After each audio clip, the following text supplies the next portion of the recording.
Captain Eli Draven had seen war in 3 star systems, outmaneuvered pirate convoys near the Saturn ice routes, and negotiated ceasefires with insectoid diplomats who communicated through pheromones. So, naturally, he assumed retirement in a quiet, Earth-based suburban community would be simple. It was not. The neighborhood was called Orion Pines, a supposedly peaceful, covenant-protected settlement for distinguished citizens. It came with lush greenery, solar-paneled walkways, and unfortunately, tyrannical Homeowners Association, run by Karen Gribble. Karen had ruled Orion Pines for 11 years. She was sharp-featured, titanium-permed, and wielded her HOA handbook like it was the Constitution. Lawn 1 inch too tall. Citation: decorative solar gnomes facing the wrong direction. Warning: unauthorized garden robot without HOA paint code. Find. So when Eli landed the Resolute, his retired patrol-class starship, onto the circular platform in his backyard, which was, for the record, zoned for personal transport landing. He figured it might cause a raised eyebrow instead. It sparked a war.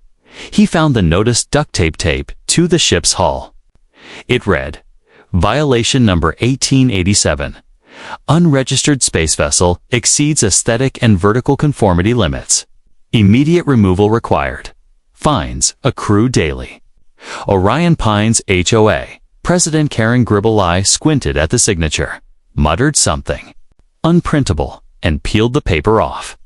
"Duct tape on titanium," he grumbled. "That's gonna leave a mark." As if summoned by his irritation, Karen herself marched onto his lawn in a pantsuit the color of synthetic lemon and the glare of someone who thought gravity should be HOA regulated. "I gave you 24 hours, she snapped. "This thing violates at least 6 regulations. It casts shadows on 3 adjacent yards. My solar petunias lost 4% efficiency yesterday." Eli folded his arms, calm, and measured. "Ma'am, that thing is a decorated United Systems patrol ship. I served on it for 2 decades. It's decommissioned, inert, and I have clearance for civilian dockyard housing. Local code 47.9b, checked twice." Karen smiled like someone preparing to throw glitter into a turbine. "The HOA doesn't recognize military code, Captain. We operate under the Orion Pines Charter. Article 9, Section 4. All vehicles must fit inside garages." Eli blinked at her. "It's a spaceship. It doesn't have a garage." "Well then," she chirped, "you'd best get it towed." That night, as stars blinked overhead and cicadas hummed below, Eli sat on the back ramp of the Resolute, sipping coffee and watching the tow company's drone trucks hover outside his fence. Unsure how to approach a ship bristling with now dormant defense tech, he sighed. Hope they brought a plasma wrench and a lot of luck. He didn't expect them to try. But at 3:12 a.m., a crane drone extended magnetic clamps toward the hull. The Resolute, sleeping, decommissioned, peaceful, woke. A low whine vibrated the fence. Lights along the ship's spine flickered to life. Targeting pods swiveled gently. A deep voice boomed from the external comms. "Unauthorized contact detected. Defensive protocol initializing. Perimeter lockdown active." In the HOA office, Karen dropped her wineglass. In orbit. Earth's traffic control systems lit up like a pinball machine in his bathrobe. Eli sighed again, climbed the boarding ramp, and whispered to the console, "Just a misunderstanding. Judge, power down." The ship didn't listen. Instead, a red holographic shield pulsed into existence 50 kilometers in every direction. No one would enter or exit without permission. And Karen's name, freshly added to the ship's threat register, was now permanently flagged. Threat designation: Karen Gribble. Perimeter denial. Active orbit. Lock engaged. Eli took a long sip of his coffee and muttered, "Oh boy." The perimeter lockdown wasn't subtle. Within seconds of the Resolute's defense systems activating, Every bird within a 3-block radius took flight. Security lights across Orion Pines flickered and died. Drones fell from the sky like mechanical. Pigeons, a low hum subsonic and unnerving, vibrated through the lawns. Rattling garden ornaments and wine glasses alike, Karen Gribble awoke to the sound of something electronic hissing outside her second-floor window. When she pulled the blinds aside, she nearly choked on her scream. A defense drone, sleek, black, and the size of a large dog, was hovering 10 feet away. Laser eyes scanning the neighborhood for hostiles. Oh no! Its attention snapped to her like a hawk spotting prey. Unregistered lifeform, Karen Gribble. Approach limit exceeded. Cease motion. She froze, one hand still gripping the curtain. Threat level, petty bureaucratic aggression. Response, passive deterrent. The drone launched. A light pulsa, harmless but blinding flash of disorientation. Karen stumbled back, shrieking across the street. Eli watched from his porch with a cup of reheated coffee. He didn't smile. Yet it wasn't just Karen. The ship's AI judge had scanned the HOA's entire network during the lockdown initialization.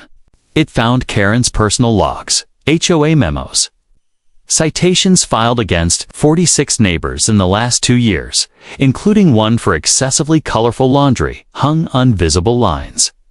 It also found her attempt to overwrite local zoning data with HOA restrictions, which Judge flagged as malicious tampering. Judge was an old AI, strict, literal. It didn't believe in homeowner diplomacy. Captain Draven, it said, through the ship's console, unauthorized intrusion attempted. Gribble profile matches pattern of escalating nuisance hostilities. Perimeter defense adjusted. Judge Eli said, pinching the bridge of his nose. You were mothballed for 15 years. Chill. It's not a war zone. Yet, the enemy deploys municipal contractors and weaponized paperwork. Judge replied flatly. Karen stormed across the street in full morning fury, robe flapping, holla tablet in hand. What is this? She screeched. You activated a military-grade no-fly zone. You've turned the neighborhood into a restricted sector. Eli looked up slowly. I didn't activate anything, Karen. You did. She jabbed the tablet toward his ship. I'm filing a galactic cease and desist. I have the HOA charter on my side. He sipped. You tried to tow a warship? It's not at war. It is now. Just then, the local news van, clearly sensing a ratings spike, pulled up. 2 drones began recording. Reporter leaned out of the passenger window, wide-eyed. Double quotes, sir. Is that a lockdown shield? It is, Eli said. And are you responsible? He gestured toward Karen. She tried to park a tow truck on a starship. It objected. Karen lunged toward the camera. I was enforcing neighborhood order. This thing is a hazard to curb appeal. The reporter turned back to Eli. Sir, what kind of ship is that? Patrol class, 5th gen. Retired after the Battle of Red Aurora. She's seen more star systems than this HOA seen mowed lawns. Karen's face twitched. This isn't a battlefield. This is a community. You're making us look insane. You didn't need my help with that, Eli muttered. Then came the real blow. OrbitNet interplanetary flight regulation network pinged the Resolute's activation as a military lockdown.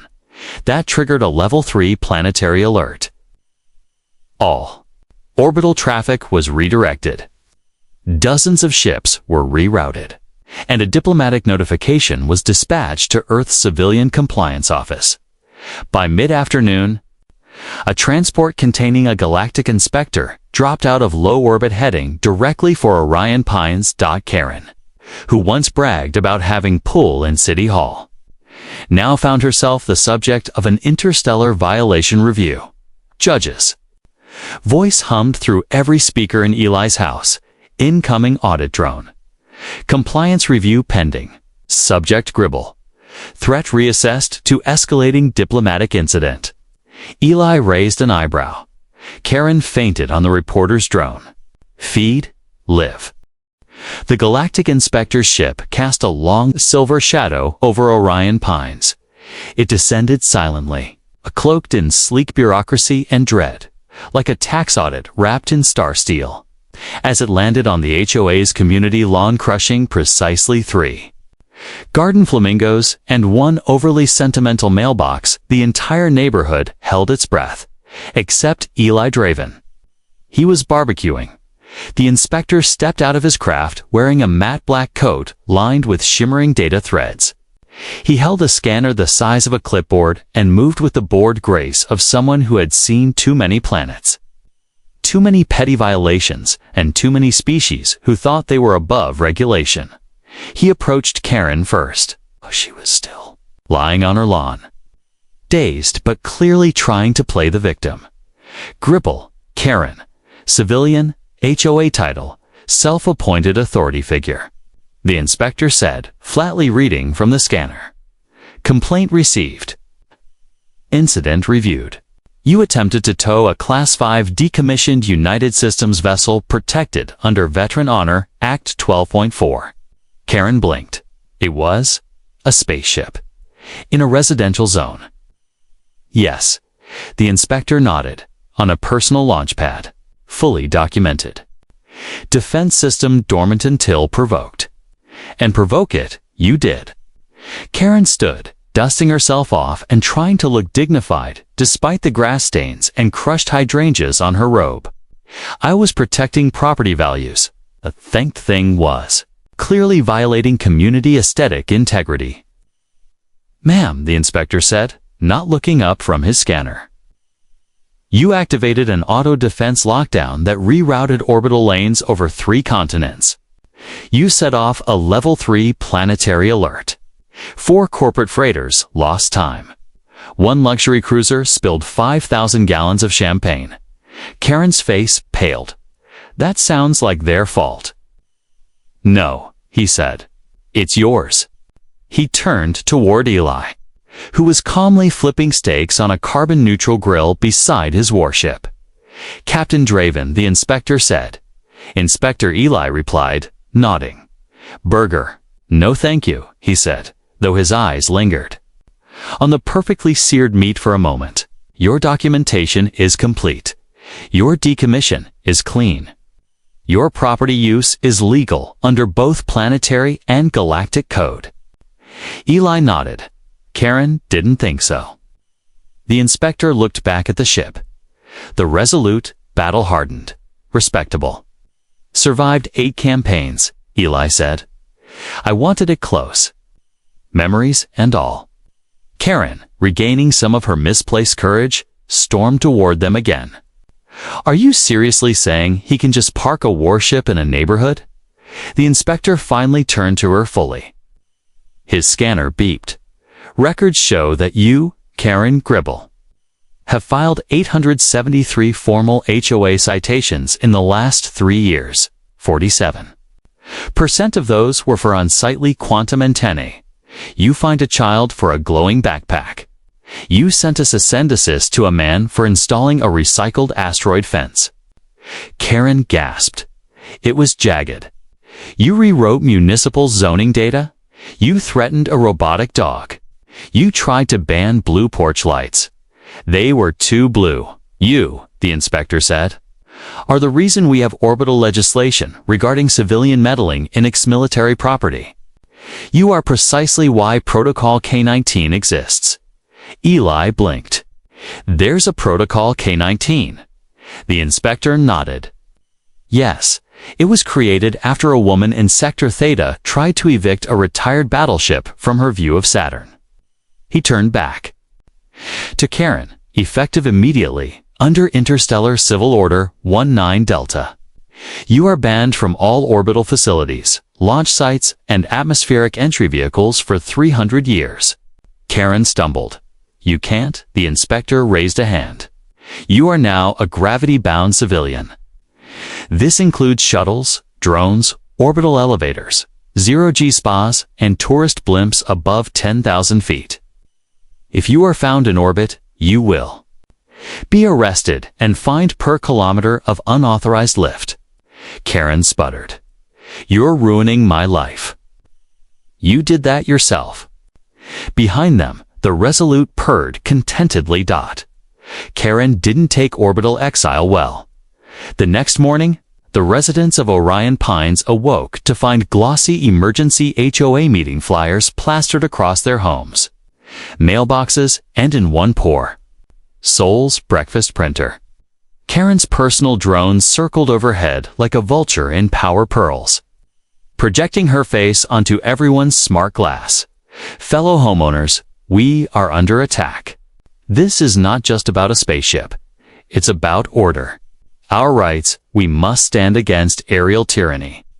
Captain Eli Draven sipped his coffee while sitting atop the Resolute, watching Karen organize folding chairs on the HOA lawn. Beside him, Judge the AI hummed a slow diagnostic tune. Karen appears to be mobilizing a ground rebellion, Judge reported. Her messaging includes 72 buzzwords, 3 indirect threats, and 1 barely veiled demand to paint the ship beige. Eli grimaced. Beige, over my dead hull. The HOA meeting kicked off at 0900 sharp. Karen stood behind a podium sheet, clearly borrowed from the community center, complete with a seal that now read, United HOA Front Order through fear and fines. Neighbors, she began, we've let a warship roost among us, with gun ports and rail cannons. And she looked down at her notes, a disruptor array that glows menacingly at night. It's just purple lights, someone muttered from the crowd. Karen ignored them. This isn't just a violation of aesthetics, it's a threat to suburban peace. We must file a unified civil suit and vote for Emergency Bylaw 82. No spaceships larger than a Prius. Across the lawn, Mr. Feldman, 84-year Rayleigh retired orbital miner, raised a hand. Karen, my leaf blower is larger than a Prius. That's beside the point. Eli, ever polite, stepped into the clearing with a calm, easy smile. Mind if I speak? Karen turned redder than a Mars sunrise. You are not on the agenda. Sure I am, he said. Check the community app. IRSVPD. He tapped his wrist, and a holographic schedule appeared. Sure enough, under Item 7, Guest Comments, it read, Captain E. Draven, HOA versus Veteran Star Commander. A light debate crowd chuckled. Karen did not. I came here to retire peacefully, Eli began. I paid for my lot. I followed the zoning codes, the atmospheric permits, and yes, even the HOA paint guidelines on my landing pad. I put in a rose garden. I wave at your dogs. Several nodded. My ship is peaceful. My days of battles are behind me. But I earned the right to sit under its shadow. It saved my life more than once. And when Karen tried to tow it, the Resolute acted like it always did, automatically protecting its crew. Someone clapped, then another, then a whole row. Karen banged her gavel. He's manipulating you, using charisma and personal history to undermine authority. Karen, said Mrs. Patel from Lot 14, we've all seen your citation spreadsheet. You fine me for having a smug wind chime. Karen hissed. It was smug. At that moment, the Resolute released a small, friendly puff of exhaust. Judge's voice calmly echoed across the gathering. As a courtesy, I've prepared an HOA-friendly guide on interstellar cohabitation and suburban diplomacy. Section 1. Stop provoking the warship. Karen threw the gavel. It bounced off a bush. Defeated.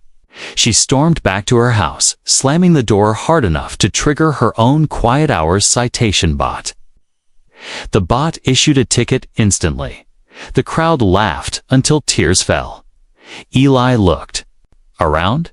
So, is there a vote? There was. Karen lost 42-1. The one was her toaster, accidentally networked to her smart fridge. Karen Gribble wasn't finished. She may have lost the HOA vote, been humiliated on a live stream viewed across 9 sectors, and been permanently grounded by Galactic Order 19 Delta. But one weapon remained untouched in her arsenal: legal overkill. From her lavender-colored home, now ringed with tiny picket fences in concentric circles. For personal defense, Karen made the call. "Hello, LegalNet. Yes, I need to file a class action complaint." Grounds. Oh, just interstellar intimidation, unsanctioned military residency, atmospheric aesthetic pollution, and emotional trauma induced by a holographic AI with attitude. Within hours, a retainer fee was transmitted.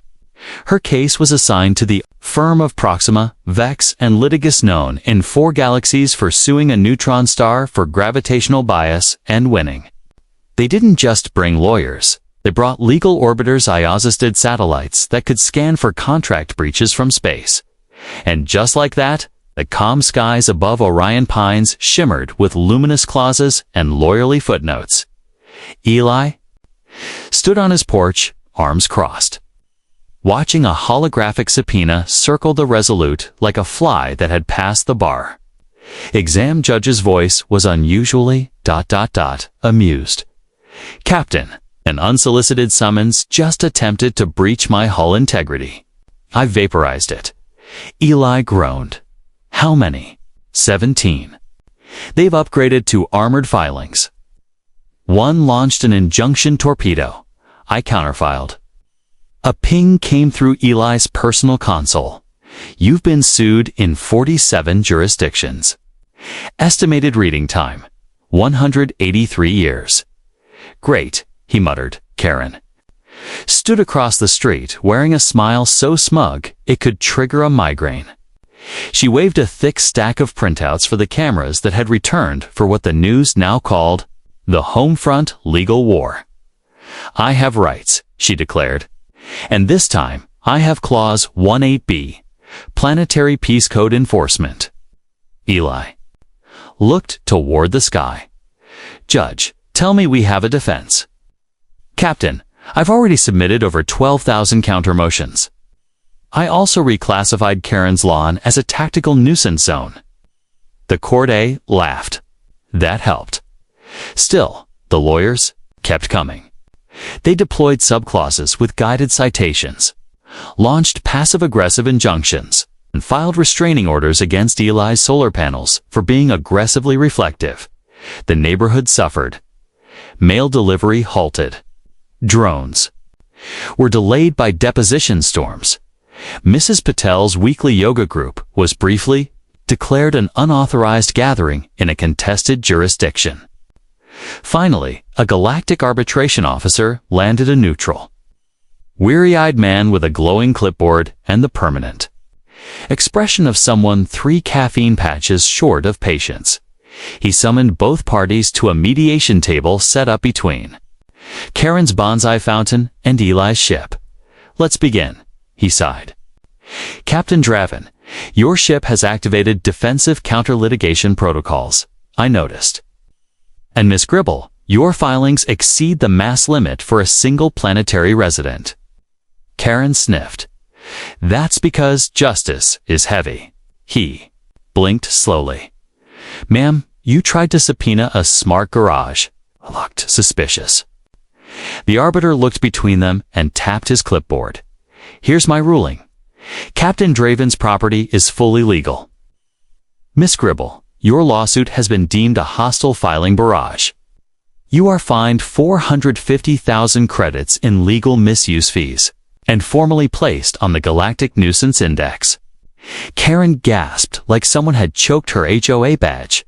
Furthermore, he continued, "You are to stay at least 500 meters from any vessel classified military-grade, ceremonial, or possessing active shielding. That includes drone toys and starship-shaped sprinklers. But this is tyranny." He stood. "This is Wednesday." Then he vanished in a shimmer of arbitration dust. Karen dropped to her lawn, sobbing as her legal drones powered down one by one. Her home lights dimmed a power grid, probably rerouting to pay her fines. Eli took a long, satisfied breath. "Judge," he said, "what's our neighborhood standing now?" "Congratulations, Captain. You are currently the most legally untouchable resident in Orion Pines." He grinned. Then Judge added, "Also, Karen just attempted to appeal by writing on a piece of toast." For 3 days, the neighborhood enjoyed peace. No citations fluttered from rogue printer drones.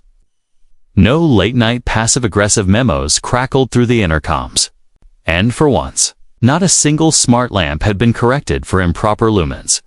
But peace was too fragile for Karen. Gribble.Eli had almost started to believe she was done licking her wounds inside her lavender lair.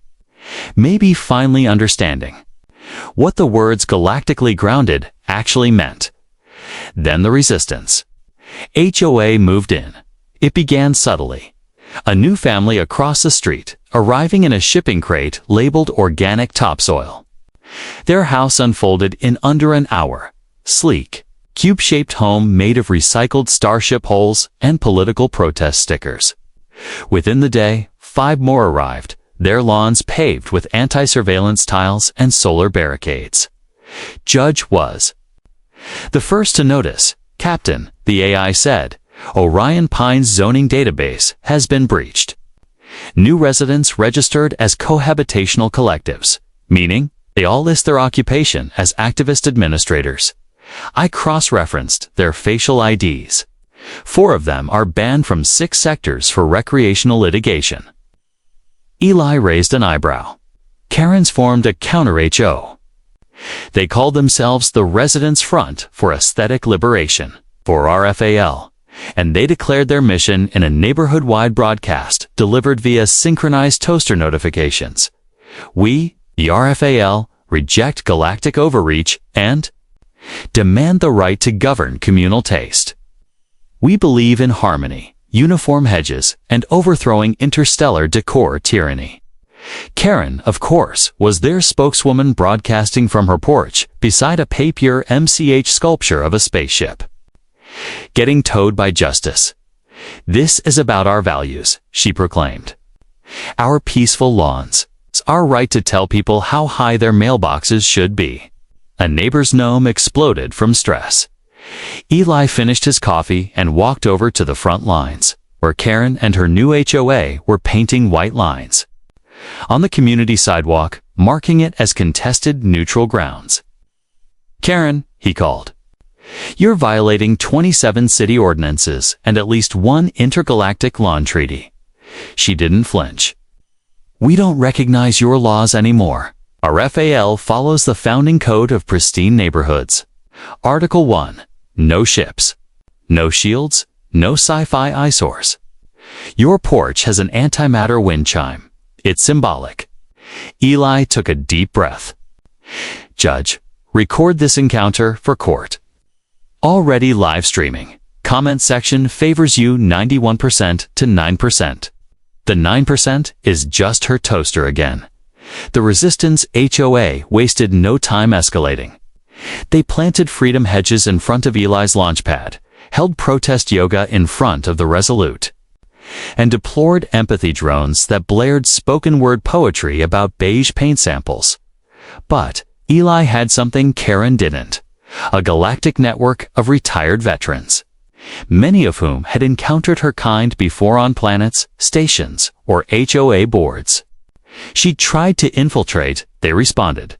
Within a day, 30 new homeowners moved into Orion Pines. They arrived in battered starships, modest escape pods, or sleek civilian cruisers retrofitted with barbecues and hammocks. One guy parked a literal moon fragment on Lot 43 and used it as a hot tub. The HOA war turned cold. 2 factions. 2 sets of bylaws. Passive-aggressive landscaping contests. Laser pointer harassment from decorative drones. A cold war of code enforcement. The neighborhood had become a diplomatic stalemate. Then came the day when both sides filed a territorial claim over the same patch of sidewalk. The arbitrator returned. He hovered above the contested zone, sighed deeply, and deployed a ruling drone. It projected a single message: You have 72 hours to solve this peacefully, or the entire block will be rezoned as a galactic art exhibit. Karen screamed. Eli smiled. Because if there was one thing Karen hated more than spaceships, it was abstract landscaping. There were many strange things in the galaxy. Sentient gas clouds that wrote poetry, space whales with voting rights, and a moon that mysteriously disappeared mid-treaty. But nothing, absolutely nothing, was as absurd as what was now happening. In Orion Pines, an HOA lawn war, the galactic arbitrator had given them a deadline 72 hours to solve the turf war, or face forced rezoning into a galactic art exhibit, complete with tourist drones and interpretive dance. Historians Karen took it personally. She stormed through her faction's war room, a converted sunroom, rallying her resistance HOA troops. We must win the lawn contest, she barked.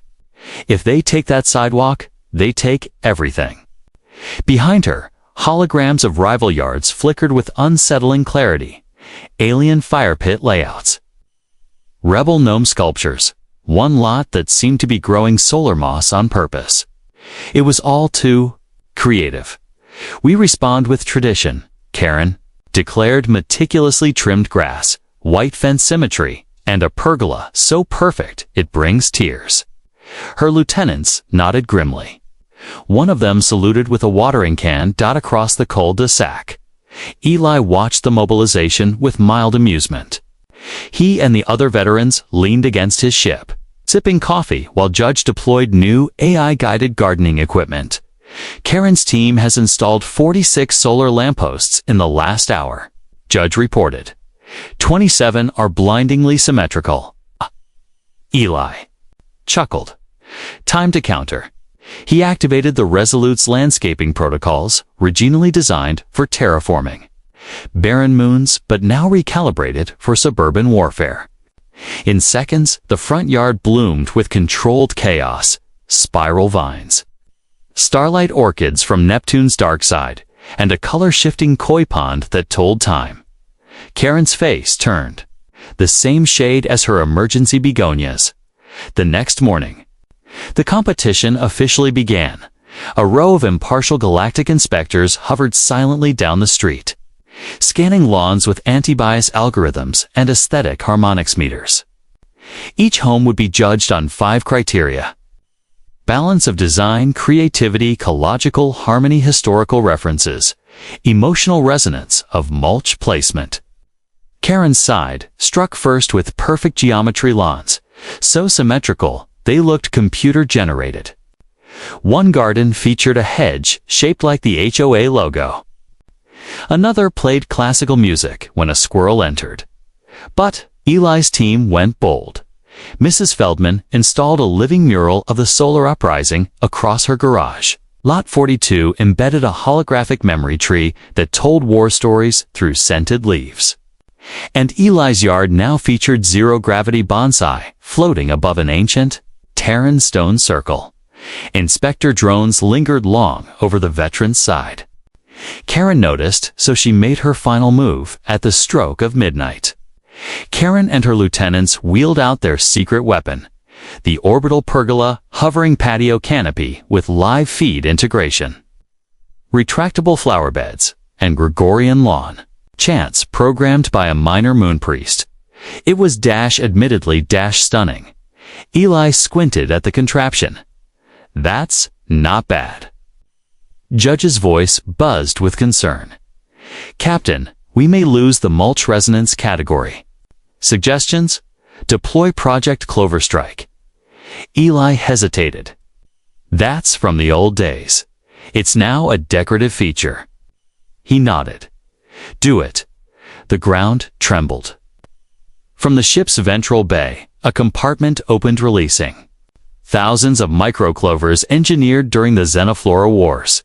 They self-arranged into glowing green constellations across the yard, forming the shape of the Terran Phoenix, the symbol of unity, rebirth, and lawn dominance. The inspectors gasped. Karen screamed, her pergola short circuited, It began chanting backwards. At dawn, the inspectors tallied the final scores. The results beamed across the sector. A hush fell over Orion Pines as the verdict blinked into place. Winner, the veterans of the Orion Pines Terran Integration Front Yard Initiative. Eli's side exploded into cheers. Karen fell to her knees in her perfectly trimmed grass. "Not again," she whispered, her voice cracking. "Not ... The mulch score ... Eli walked past her with a smile. "Nice pergola, though," he said. "Maybe in 300 years, it'll win." Karen Gribble had filed exactly 1,204 appeals in her life. She'd won 1,203 of them. She wasn't about to let her perfect lawn record be stained by Project Cloverstrike. A floating bonsai and a spaceship that refused to be towed. So, despite the ruling, despite the public humiliation, despite being the first person in HOA history to be banned from orbit for aesthetic hostility, Karen did the only thing she knew how. Escalate. Her final appeal wasn't filed with local courts. It wasn't filed with the Galactic Arbitration Council either. No.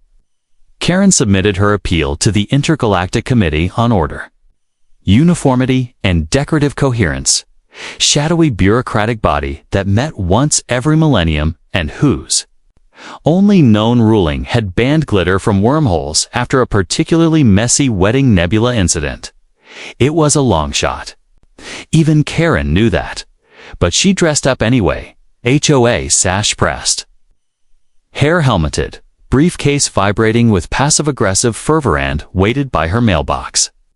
Just in case they answered, and somehow, they did. A portal opened at exactly 6 o'clock a.m., accompanied by the smell of fresh vinyl and distant elevator music. From it stepped a figure in a gray suit, so neutral it threatened to erase itself from memory.